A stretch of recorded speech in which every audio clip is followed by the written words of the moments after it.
మిత్రులారా,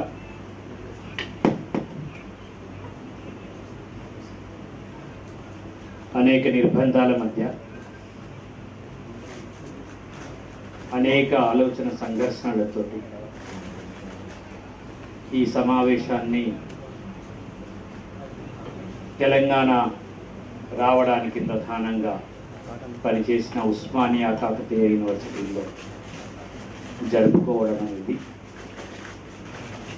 మీరు తక్కువ మంది ఉన్నా మనం వ్యక్తులం కాదు శక్తులమని విద్యార్థి సంఘాలు భావిస్తున్నటువంటి తరుణంలో ఇది ఒక చారిత్రక అవసరంగా మనమందరం ఇక్కడ కూర్చున్నాం.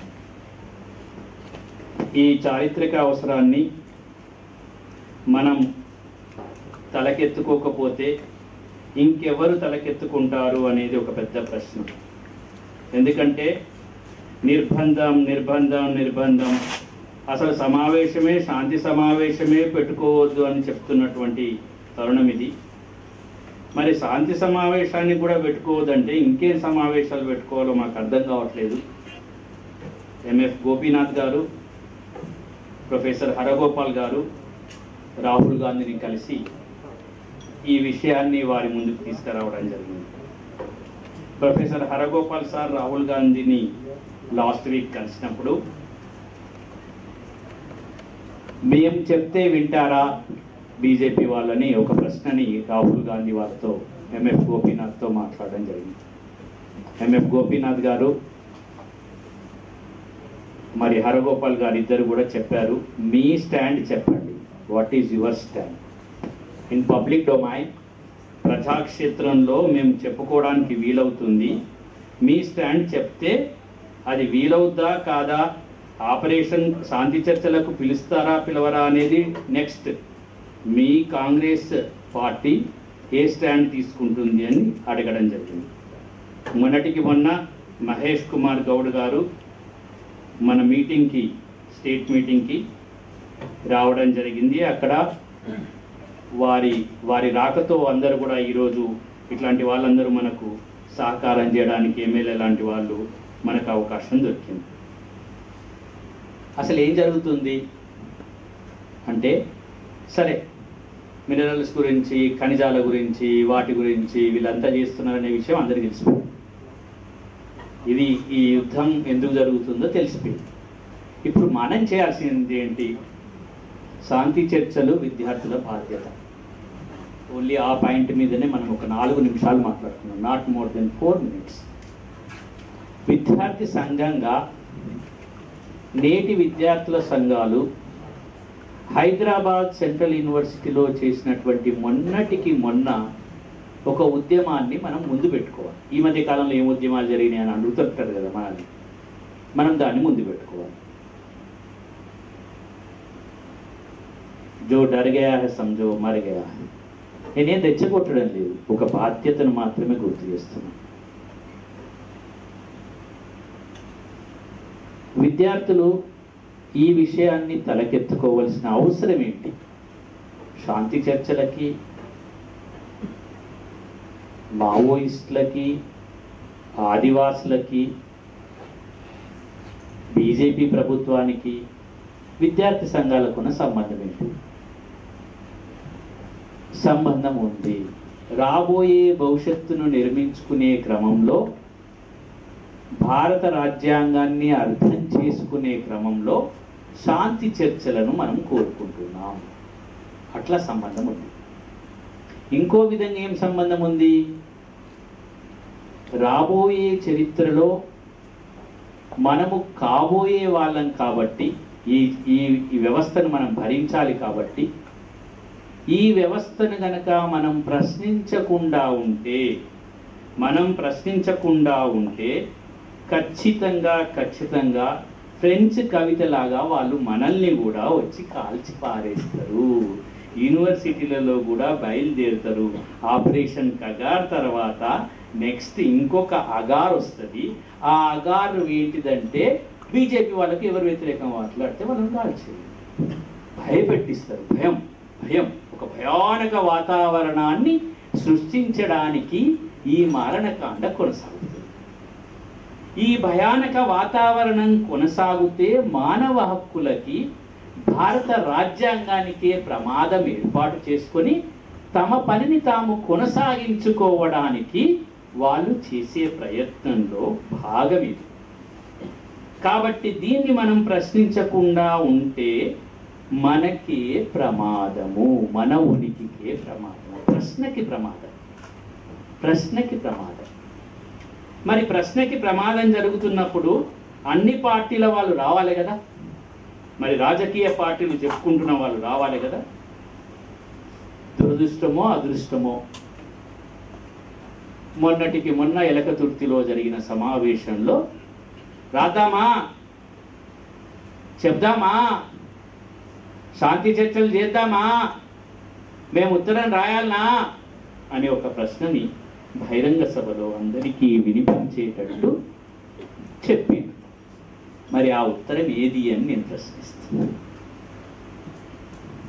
ఆ ఉత్తరం కావాలని అడుగుదాం విద్యార్థి సంఘాలు.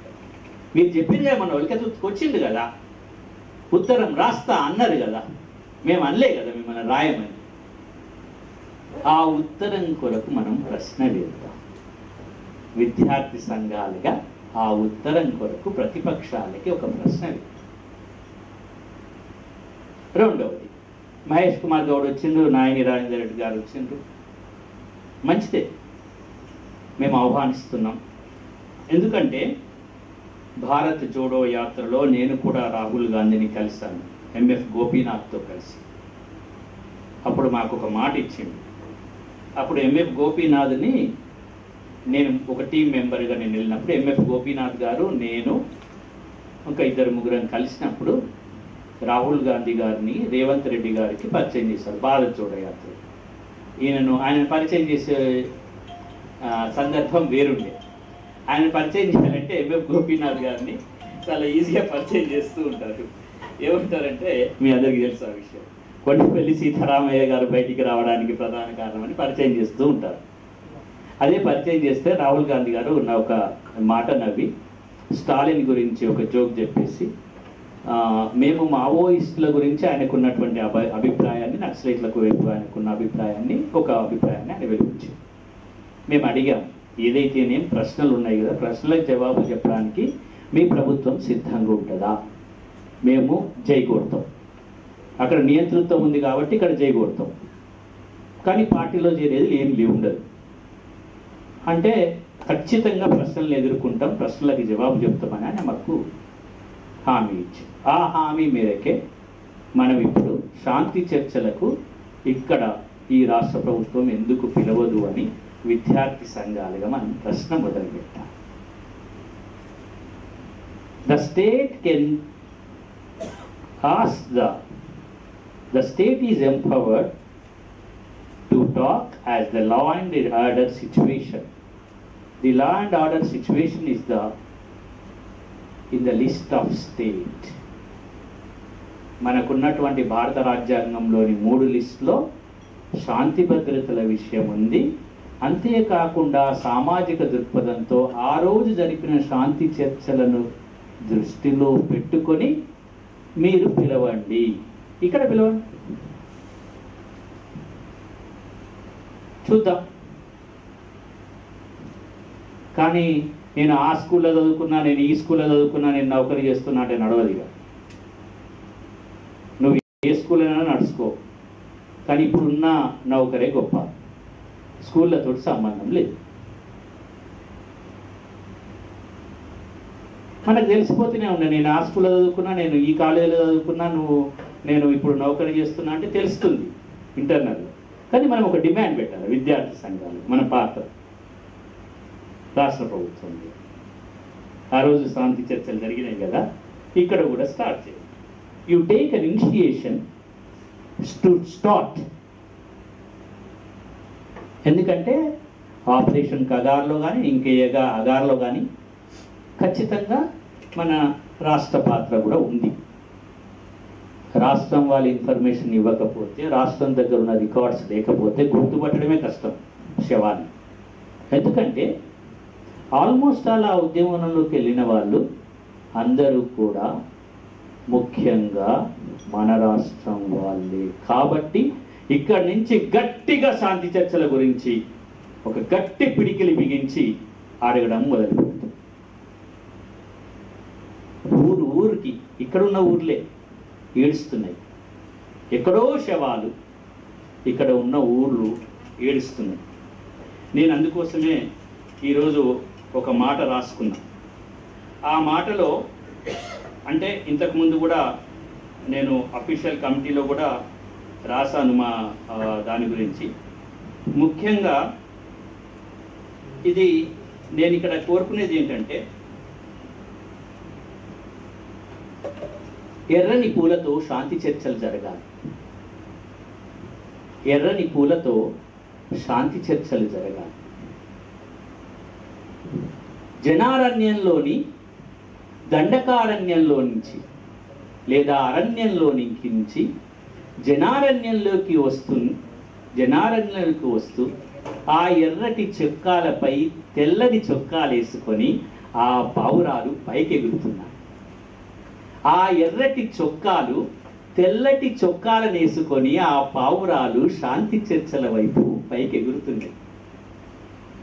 ఇదే సందనుకొని నువ్వు కాల్చిపారేయడం కాదు, ఇదే సందనుకొని నువ్వు కాల్చిపారేయడం కాదు.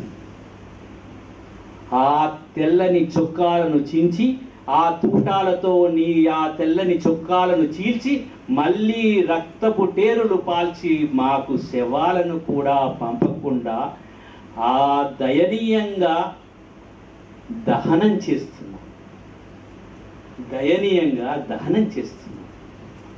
అనాథలకు నాథులు వారు, అనాథలకు నాథులు వారు, అనాథలకు నాథులు వారు నేడు అనాథ శవాలుగా దహనమైపోతున్నారు. అనాథలకు నాథులు వారు నేడు అనాథ శవాలుగా దహనమైపోతున్నారు.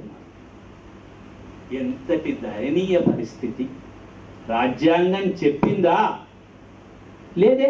సుప్రీంకోర్టు చెప్తుంది, no, don't kill our own persons. Supreme court direction కూడా నేను ఇప్పుడు తీసాను. సుప్రీంకోర్టు చెప్తుంది, మన వాళ్ళను మనము కాల్చుకోవడం కంటే దురదృష్టకరమైన సంఘటన వేరే లేదు అని చెప్తుంది. మిత్రులారా, ఇంకా సుప్రీంకోర్టు కంటే ఇంకేం చెప్పాలి? కాళ్ళ వైపు కాల్చమని చెప్తారు, కాళ్ళ వైపు కాల్చమని చెప్తారు. ఇప్పుడు జరుగుతున్న ఎన్కౌంటర్లన్నీ కూడా మీరు ఎప్పుడో పట్టుకున్న వాళ్ళు, ఇంకా పట్టుకున్న వాళ్ళు మీ దగ్గర ఉన్నారు. వారిని మీరు హింసిస్తూనే ఉన్నారు. రేపు శవాలుగా మార్చి మాకు పంపకుండా దహనం చేయడానికి మీరక్కడ భద్రంగా ఉంచుకున్నారు. ధైర్యం లేదా?